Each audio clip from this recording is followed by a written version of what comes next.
अमन भाई, आपका सवाल था कि अगर एक 5 किलोमीटर रेडियस का एक एस्ट्रॉइड धरती से टकराने जा रहा है और वो एस्ट्रॉइड यूएसए में टकरा रहा है तो उसका असर दिल्ली या मुंबई पे कैसा होगा। चलो आज इसी का जवाब देने की कोशिश करते हैं। वैसे इसका मुझे कुछ खास जवाब देने की जरूरत नहीं है क्योंकि ऐसा पहले धरती पर हो चुका है। आपने चिकशुलप क्रेटर के बारे में तो सुना ही होगा। ये क्रेटर उस एस्ट्रॉइड से बना था जो एस्ट्रॉइड धरती से टकराया था और उसने धरती पे से डायनासोर्स का नामो निशान खत्म कर दिया था। इस एस्ट्रॉइड का एस्टिमेटेड डायमीटर माना जाता है 10 से 15 किलोमीटर का। और आपने जो हाइपोथेटिकल सिनेरियो मुझे दिया है तो उसमें भी रेडियस 5 किलोमीटर है तो डायमीटर इतना ही बनेगा। तो जैसे ही वो टकराएगा तो एक बड़ा सा एक्सप्लोजन होगा, एक बड़ा क्रिएटर बनेगा और धरती पे आने शुरू होंगे अर्थक्वेक्स। 200 किलोमीटर के रेडियस में धरती की मूवमेंट बिल्कुल पानी की तरह हो जाएगी। अर्थ क्रस्ट बहुत ही ज्यादा तेजी से हिलने लगेगा। ऐसे अर्थक्वेक्स हमने कभी नहीं देखे होंगे। और जैसे ही ये वेव्स और ये कंपन समुद्र तक पहुंचेगी उसके बाद उठनी शुरू होंगी सुनामी।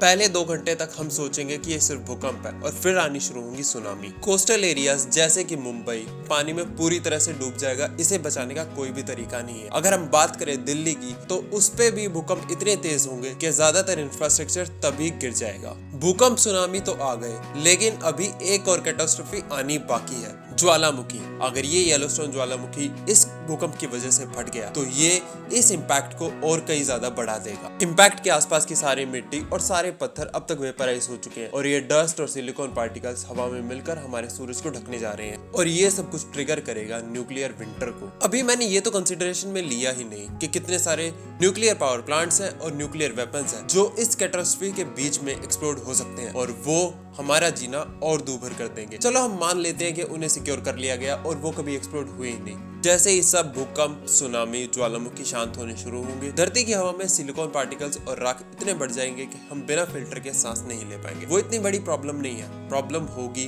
टेम्परेचर डाउन होना। सूरज से कोई गर्मी मिल नहीं रही, हमारा इंफ्रास्ट्रक्चर तबाह हो चुका है, हमें दोबारा प्रिमिटिव एरिया में जाना पड़ेगा। हम धरती के ऊपर नहीं रह सकते क्योंकि वहां पर सिलिकॉन पार्टिकल्स और ज्यादा हैं। हमें दोबारा केवमैन की तरह धरती के नीचे ही रहना पड़ेगा और हवा में फैली इस राख को और एटमॉस्फेयर में फैली इस राख को नीचे आने में कई ईयर्स भी लग सकते हैं। इस सब के बाद मुश्किल से 2% आबादी ही बच पाएगी। ये हमारे लिए एक अंत की तरह ही होगा, लेकिन इंसान को जितना हम जानते हैं हमारी नॉलेज हमारे साथ होगी और हम अपने इंसानियत को दोबारा बिल्डअप कर सकते हैं। लेकिन हमारे पास एक और सॉल्यूशन भी है, नासा का डार्ट मिशन। ये है डबल एस्ट्रॉइड रीडायरेक्शन टेस्ट।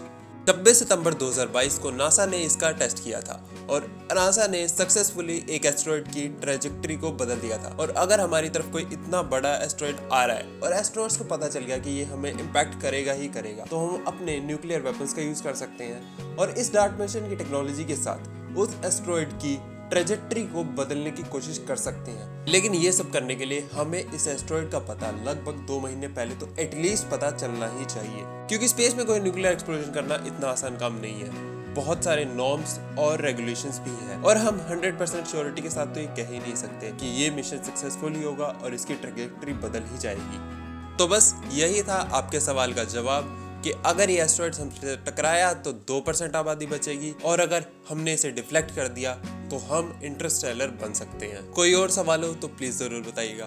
तब तक के लिए जय हिंद, वंदे मातरम।